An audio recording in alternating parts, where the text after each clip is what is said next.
Historically, though, this trophy kind of has a reputation for maybe being cursed. We see a lot of teams that win it, they don't go on. I think when I looked it up, it was only 8 of the 37 President's Trophy winners when they've been giving it out have won the Stanley Cup. So, do you guys believe in the curse? Let's start there and then we'll get into how maybe Winnipeg has a chance to break it.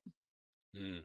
I kind of do. And the reason is, I mean, it's certainly better to win the President's Trophy than to not win it. Like, I don't know how Right. many, like, second, third, fourth, fifth place teams have won the Stanley Cup in that Right. span. Like, we know, like, at least one eight seed has won it. The Los Angeles Kings did that year. Mhm. Um, but I do wonder if you look at the teams that have won the cup in recent years, they've either, won the conference or been, sort of a top five team in the league, Mhm. but then you'll have that President's Trophy team that was like way above everybody else. And I think the problem, and this is where the sort of curse comes in, is you're not playing for anything for like the last Yeah. month of the season. And then all of a sudden, in the first round, you're playing a team that had to scratch and claw their way just to get in. And they've Totally. already been playing playoff hockey Mhm. for several weeks, if not longer. So I think that's where the curse comes in, is it's just like that vibe shift is very difficult.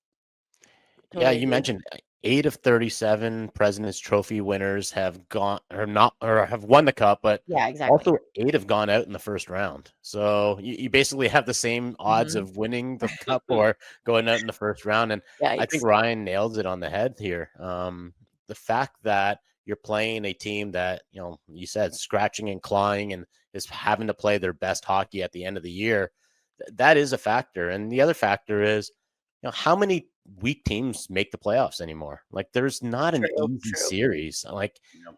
even if I'm the Washington Capitals in the East, where you got the top seeded team there, you're going to face a Montreal Canadiens team that is basically playing with house money. We just saw Ivan Demidov make his debut, scores a goal and an assist, looks fantastic.